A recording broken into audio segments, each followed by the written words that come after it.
Assalamualaikum warahmatullahi wabarakatuh. Kami dari kelompok 1 ingin memaparkan hasil diskusi kami dengan materi korelasi dengan anggota Safera Mailida, saya sendiri, Maulida, Harfid, Munawita, Syifa Nurhasanah. Saya pemateri pertama yang akan menjelaskan mengenai korelasi. Teknik analisis data korelasi adalah teknik yang menggambarkan hubungan antara dua variabel. Korelasi sama artinya dengan adanya hubungan. Secara sederhana, korelasi ini bisa diartikan sebagai hubungan. Akan tetapi, saat dikembangkan lebih jauh, maka korelasi tidak hanya dapat dipahami sebatas pengertian itu. Korelasi juga merupakan salah satu teknik analisis data dalam statistik yang dapat digunakan untuk mencari antara dua variabel dengan sifat kuantitatif. Analisis korelasi adalah suatu cara atau metode untuk mengetahui ada atau tidaknya hubungan linier antara variabel.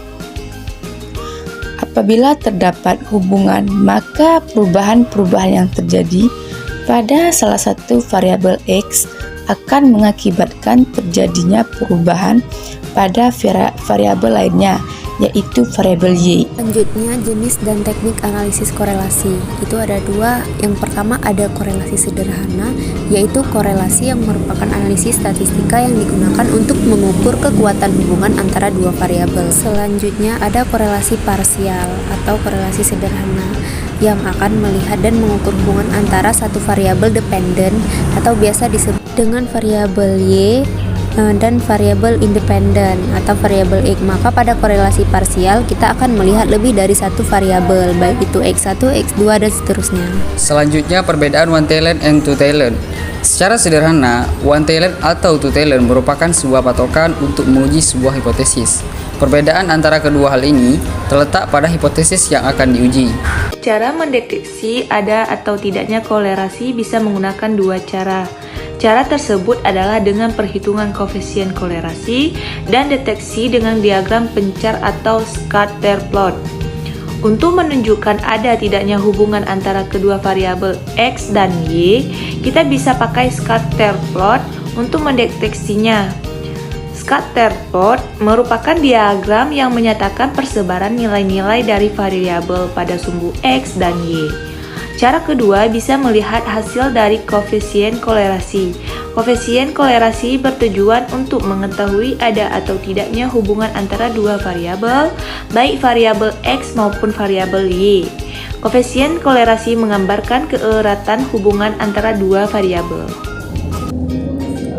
4. Implementasi penafsiran koefisien korelasi. Koefisien korelasi adalah nilai yang menunjukkan kuat atau tidaknya hubungan linear antara variabel.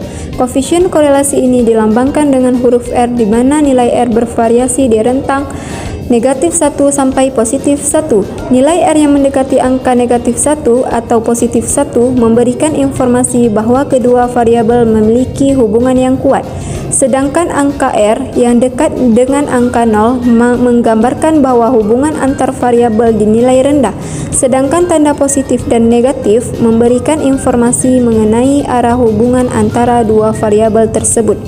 Jika bernilai positif, maka kedua variabel tersebut memiliki hubungan yang searah.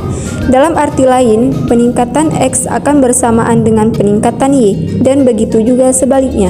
Jika bernilai negatif, artinya korelasi antara kedua variabel tersebut bersifat berlawanan.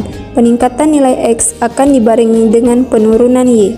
Baiklah, selanjutnya ada contoh soal mengenai korelasi. Contoh soalnya yang menggunakan 3 variabel. Salah satunya kami mengambil contoh dari si Dina. Nah, di sini dijelaskan bahwa si Dina ingin mengetahui apakah ada hubungan antara kualitas produk atau yang dilambangkan dengan X1, kemudian harga yaitu X2, dan kualitas pelayanan X3 terhadap minat beli konsumen yang dilambangkan dengan Y, di mana Dina memiliki tujuan sebagai berikut. Yang pertama, apakah terdapat hubungan yang signifikan antara kualitas produk X1 dan kualitas pelayanan X3 terhadap minat beli konsumen secara simultan. Yang kedua, bagaimana tingkat hubungan antara kualitas produk X1, harga X2 terhadap minat beli konsumen atau Y secara simultan. Selanjutnya, kita akan menyelesaikan menggunakan cara korelasi sebagai berikut. Pertama-tama kita masuk ke data view dan kemudian kita mengisi di kolom name yaitu X1, X2, X3, dan Y yang kemudian kita beri label masing-masing sesuai dengan X1, X2, X3, dan Y pada soal tadi. Nah, kemudian dinolkan desimalnya. Setelah itu kita langsung masuk ke data view dan mengisi setiap data di variabel-variabel yang sudah tersedia. Kemudian setelah itu kalian bisa menekan menu analyze, kemudian tekan correlate, lalu tekanlah bivariate, nanti akan muncul tabel. Kurang lebih bentuk tabelnya seperti ini ya teman-teman, dan selanjutnya kalian memindahkan semua variabelnya ke dalam kotak variabel Atau dari kolom sebelah kiri ke dalam kolom sebelah kanan. lalu kalian tekan OK, dan selanjutnya akan muncul hasil yang seperti ini. Selanjutnya kita akan menggunakan cara kedua, yaitu menggunakan penyelesaian regresi. Untuk cara kedua ini hampir sama dengan cara yang pertama. Nah, pertama-tama kita juga menekan analyzer, kemudian menekan regresi dan linear, lalu akan muncul tabel seperti ini. Selanjutnya, pindahkan variabel X ke dalam kotak independen. Di antaranya itu ada kualitas produk, harga, dan kualitas pelayanan. Dan pindahkan variabel Y atau minat beli konsumen ke dalam kotak dependen. Kemudian tekan menu statistik, lalu tekan di R square change atau dicentang ya, lalu tekan continue. Dan setelah itu tekan OK. Lalu akan muncul hasil seperti ini, yaitu ada regresi atau regression, kemudian ada model summary, ada ANOVA, dan ada koefisien. Baiklah, pedoman dalam uji korelasi berganda ada dua. Yang pertama, jika nilai signifikan F-change lebih kecil dari 0,5 maka ada hubungan secara signifikan. Namun jika nilai signifikan F-change lebih besar dari 0,5 maka tidak ada hubungan secara signifikan. Di sini juga ada pedoman derajat hubungan koefisien korelasi. Ada nilai percent correlation dan tingkat hubungan. Nah, apabila nilai percent correlation 0,00 sampai dengan 0,19 maka dikategorikan dengan tingkat hubungan yang sangat rendah. Nah, apabila nilai percent correlation 0,20 sampai dengan 0,39 dikategorikan ke dalam tingkat rendah.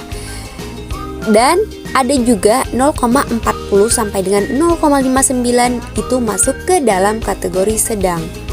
Dan selanjutnya ada nilai percent correlation 0,60 sampai dengan 0,79 masuk ke dalam tingkat hubungan kuat.